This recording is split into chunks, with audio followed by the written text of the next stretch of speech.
d'organes et de tissus. Alors, on a rappelé ce matin, en votre présence, le message de l'Agence de biomédecine qu'on va marteler. Un donneur d'organes peut sauver entre 5 à 7 personnes. Oui. Et alors, ça suscite évidemment plein de questions de la part de nos téléspectateurs. Vincent, vous allez y répondre. Karl habite à Lyon. Avant de prélever des organes, comment fait l'équipe médicale pour vérifier si on est donneur ou si on a refusé de l'être ?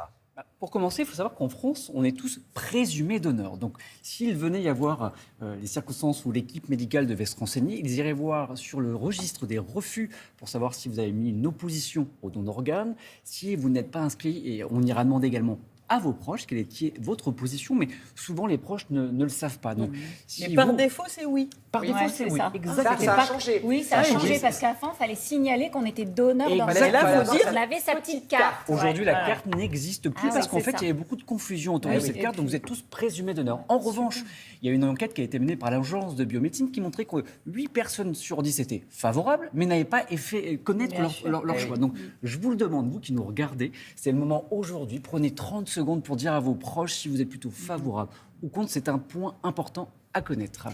Louise nous dit, on parle surtout de la greffe de rein. Quels sont les autres organes que l'on peut greffer ?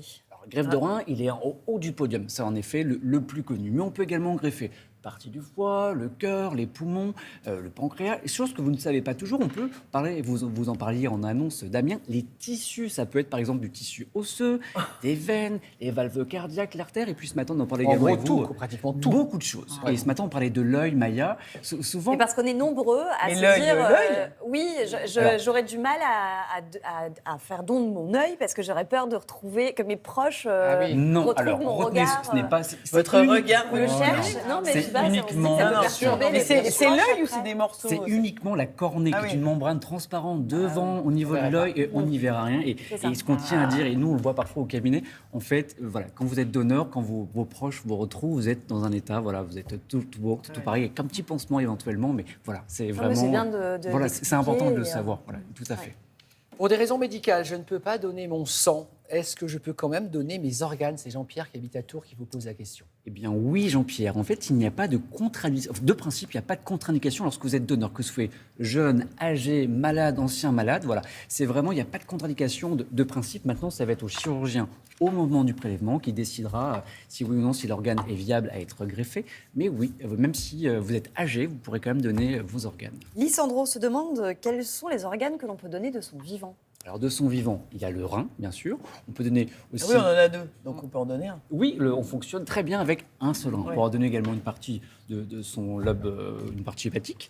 Et dernière chose, une partie du foie. Il régénère le foie, c'est ça ? Oui, effectivement. Donc ça, on va pouvoir le donner. Il repousse. Il repousse. Effectivement, il peut se régénérer. Mais après, voilà, tout est bien cadré. Mais le premier organe donné de son vivant, ça reste quand même le rein. Il faut que vous soyez jeune, en bonne santé. Et puis voilà. Et ah oui, dernière chose, ils ont élargi, la loi bioéthique de 2011 a élargi, vous pouvez donner à vos parents, à vos enfants, aux frères et sœurs, aux cousins, aux oncles, aux tantes.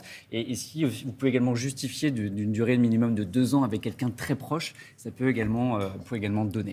D'un mot, Vincent, j'ai 72 ans, est-ce que je peux être donneur d'organes ? C'est Mario qui habite à Champigny-sur-Marne. Je vous en parlais il y a un instant. Oui, en fait, il n'y a pas de limite d'âge pour donner, pour être donneur d'organes. On entend, bon non, moi je suis trop vieux, ils ne voudront pas de mes organes. Non, c'est ce qu'on entend parfois. Pas du tout. Voilà, il n'y a pas de limite d'âge. Vous pouvez donner vos organes, même si c'est âgé. Voilà. Merci docteur. Merci docteur.